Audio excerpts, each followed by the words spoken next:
मागे काही दिवसापूर्वी नेपाळमध्ये जेनजी आंदोलन झालं आणि तेथील सत्तापालट झाली. त्याचबरोबर बांगलादेशमध्ये देखील तशीच परिस्थिती उद्भवली आणि सत्तापालट झाली.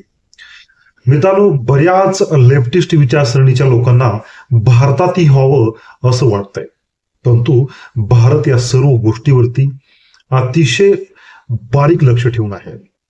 परंतु अशाच पद्धतीचं आंदोलन हे पाकिस्तानमध्ये होईल आणि पाकिस्तानची सत्तापालट होईल का असं तुम्हाला वाटतंय का? मित्रांनो, अशाच पद्धतीचं एक आंदोलन सध्या पाकिस्तानमध्ये म्हणजेच पीओके मध्ये होत आहे. तसं पाहिलं तर पीओके हा भारताचाच भाग आहे, परंतु सध्या तो पाकिस्तानच्या कब्जात आहे. पाकिस्तान ऑक्युपाइड काश्मीर असं आपण त्याला म्हणतो.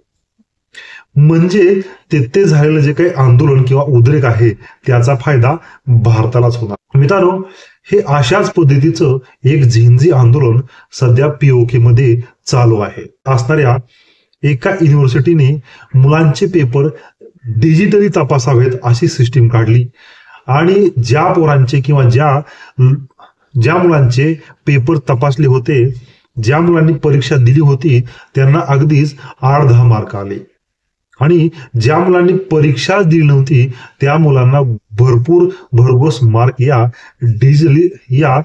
डिजिटली सिस्टीम मधून भेटले. आणि जर तुम्हाला पेपर रिचेकला पाठवायचा असेल तर त्यासाठी सुद्धा जास्त शुल्क या युनिव्हर्सिटीद्वारे आकारण्यात आलं. म्हणून मित्रांनो, तेथील झेंझी नाराज आहे आणि त्यांनी या आंदोलनास सुरुवात केली. हे आंदोलन दाबण्यासाठी आंदोलनकर्त्यांवरती गोळ्या झाडल्या. तेव्हा तर हे सर्व आंदोलन जास्त उफाळलं आणि सध्या पीओके मध्ये हे आंदोलन जोर धरत आहे. शहबाज सरकारला देखील या आंदोलनाची झळ बसणार असं वाटत आहे. मित्रांनो, या आंदोलनाचा फायदा भारताला होतोय, कारण की त्या ठिकाणची अराजकता किंवा त्या ठिकाणी जर लोकांमध्ये अविश्वास पसरला तर ते नक्कीच भारतात सामील होण्याचा विचार मांडतील, सरकार विरुद्ध विद्रोह करतील आणि याचा फायदा नक्कीच भारताला होईल. तसं पाहिलं तर पीओके मध्ये असणाऱ्या सर्वच लोकांवरती सध्या त्रास आहे. तेथील लोकांना रोजगार नाही, तेथील लोक बेरोजगार आहेत. चायना पाकिस्तान कॉरिडॉर हा जरी पीओके मधून गेला असला तरी त्या ठिकाणी कामाला असणारे लोक हे पंजाबी आहेत. म्हणजेच तिथल्या लोकांना सध्या रोजगार देखील नाहीये. मित्रांनो, या आंदोलनाला पाकिस्तानी आर्मीचा देखील सपोर्ट आहे असं ऐकण्यात येत आहे, कारण की पाकिस्तानमध्ये एक अमेंडमेंट होणार आहे आणि या अमेंडमेंटद्वारे पाकिस्तानमध्ये जी काही सत्तेची पॉवर आहे ती पूर्णपणे सत्तेची पॉवर ही सैनिकाकडे येणार आहे असं हे अमेंडमेंट करण्यात येणार आहे. सध्याही पाकिस्तानमध्ये सैन्याचंच सरकार आहे, परंतु कायद्यानुसार पूर्णपणे अमेंडमेंट करून सर्वच्या सर्व सत्ता हस्तांतरण हे सैनिकाकडे देण्यात यावं किंवा घ्यावं अशी आसिफ मुनरियाची मनशा आहे. त्यामुळे या आंदोलनाला सैन्याचा देखील पाठिंबा आहे असं सांगण्यात येत आहे. या आंदोलनाच्या मागे कोण असू शकतं किंवा भारतातून या आंदोलनाला काही खतपाणी चालू आहे का ही देखील गोष्ट लक्षात घेतली पाहिजे. आशिया खंडामध्ये ज्या 2-3 देशामध्ये आंदोलन झाली आणि तेथील सत्तापालट झाला त्यामागे CIA आणि डीप स्टेटचा खूप मोठा हात आहे असं देखील सांगण्यात आलं आणि ते होताच ते तुम्हाला लक्षात देखील येईल. परंतु भारताची रॉ ही देखील बाहेर देशामध्ये तख्तापलट करू शकते का? हो, तर करू शकते.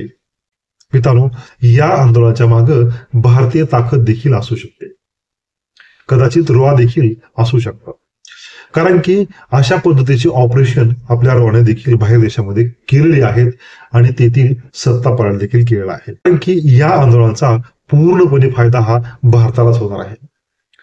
जर पीओके हा भारतात सामील करायचा असेल तर त्याला सैन्य ताकद किंवा सैन्य कारवाई करून घेता येतच, परंतु त्याला बराच आंतरराष्ट्रीय दबाव असतो. त्याचबरोबर पाकिस्तानी आर्मीशी आपल्याला समोरासमोर युद्ध करावं लागेल. परंतु पीओके मध्येच जर लोकांमध्ये विद्रोह निर्माण झाला आणि संपूर्ण कंट्रोल आणि तेथील प्रशासनावरचा लोकांचा विश्वास उठला, ही गोष्ट भारताला अतिशय सोपी होईल आणि भारतात पीओके आणण्याची जी काही प्रोसेस होईल ती सिंपल होईल.